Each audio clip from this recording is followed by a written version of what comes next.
This channel does not promote any violence, harmful, or illegal activities. All content provided by this channel is meant for an educational and information purpose only.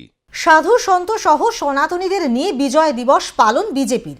সোমবার রানী রাসমণি রোডে বিজয় দিবসের সভা অনুষ্ঠিত হয়। বাংলাদেশে হিন্দুদের উপর নির্মম অত্যাচার, মন্দির ভাঙচুর, হিন্দুদের সম্পত্তি লুটপাট, নির্বিচারে ধর্মান্তকরণ এবং হিন্দু সন্ন্যাসীদের অনৈতিক গ্রেফতারের প্রতিবাদেই মূলত এই সভায় উপস্থিত ছিলেন দিলীপ ঘোষ, সুভাষ সরকার, লকেট চট্টোপাধ্যায়, অগ্নিমিতা পাল সহ বিজেপি নেতৃত্বরা। রাজনীতির ঊর্ধ্বে উঠে সকলকে এক হতে হবে।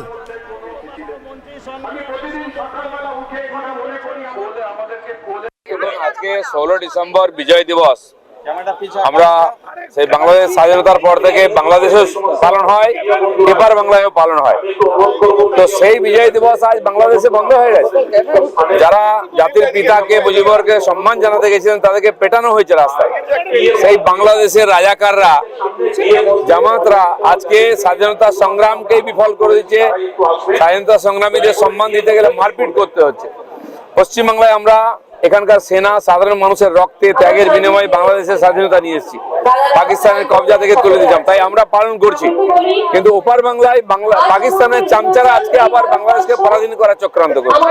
দেখুন, বাংলাদেশের জন্ম হতোই না যদি না ভারতবর্ষের সাহায্য থাকতো, সেনাবাহিনীর সাহায্য, আর্থিক সাহায্য, খেতে পড়তে দেওয়া 1 কোটি শরণার্থীকে এই সাহায্য আমরা করেছি। এমন একটা জাতি বাংলাদেশ, তাদের প্রায় 30 লক্ষ মানুষকে যে পাকিস্তানিরা হত্যা করলো, 2 লক্ষ নারীর যারা সম্মান মান ইজ্জত লুট করলো, তাদের সঙ্গে আজকে যদি হাত মেলায় তো তারা তো নিজেদের সঙ্গে নিজেরা নেমখারামি করছে, বেঈমানি করছে। ইতিহাস বিস্তৃত এমন একটা দেশ, এমন একটা জাতি আমরা দেখিনি। 140 কোটি ভারতবর্ষকে 18 কোটির একটা দেশ, তারা বলছেন দেখে নেব, বুঝে নেব, কলকাতা দখল করব। এত দ্বারাই বোঝা যায় যে তারা কতটা অশিক্ষার মধ্যে বাস করছেন, কুয়োর ব্যাঙের মতো তাদের কুয়োকে পৃথিবী মনে করছেন। আমরা কোনো দমন পীড়ন নীতিতে চাই না। আমরা চাই যাতে বাংলাদেশে যে সংখ্যালঘু সনাতনীরা রয়েছেন তারা বাংলাদেশের সংবিধান এবং আইন অনুযায়ী তারা নাগরিকের মর্যাদা পেয়ে সুস্থভাবে বেঁচে থাকুন। সমস্ত বাঙালি হিন্দু তাদেরকে একেবারে মুষ্টিবদ্ধ হয়ে একত্রিত হতে হবে। তার কারণ আজকে সারা পৃথিবীর হিন্দুরাও একত্রিত হয়েছে। আর এই বাংলাদেশে যেভাবে হিন্দু অত্যাচারিত হচ্ছে, আজ পশ্চিমবঙ্গের হিন্দুরা যদি একত্রিত না হয়, আগামী দিন আমরা দেখতে পাচ্ছি পশ্চিমবঙ্গের মন্ত্রী রাসপালন এই পশ্চিমবঙ্গেও আজকে যারা সংখ্যালঘু আছে তাদেরকে সংখ্যাগুরু হওয়ার ডাক দিচ্ছেন। কাজেই আজকে আমাদের এই বিজয় দিবসে সমস্ত হিন্দুকে একত্রিত হওয়ার, এখানকার যতগুলো জেহাদি শক্তি আছে ইনক্লুডিং ফিরাদ হাকিম থেকে শুরু করে, ওর তো খুব সংখ্যার গুরুদের মধ্যে থাকার ইচ্ছা একজন ইসলাম ধর্মের মানুষ হিসেবে বাংলাদেশে চলে যায়। ওর এখানেই তো সংখ্যাগুরু হওয়ার ইচ্ছা, বাংলাদেশে যাক, ওখানে সাদা টুপি লুঙ্গি পরে থাকবে, সব জেহাদি ভাই বোনেদের মধ্যে ভালো থাকবে। আপনি কি করে বলতে পারেন যে বিচারপতিরা মুসলমান হচ্ছে, আমরা বিচার দেব? কি করে বলতে পারেন? শুনতে পাচ্ছেন না? মেধা দিয়ে মুসলমান বিচারপতি হতে পারে, কিন্তু সংবিধান আমাদের ধর্মের নিরিখে সংরক্ষণ হয় না। আজকে এই ধরনের কথা বলছেন একটা কনস্টিটিউশনাল পোস্টে থেকে, কি করে বলতে পারেন?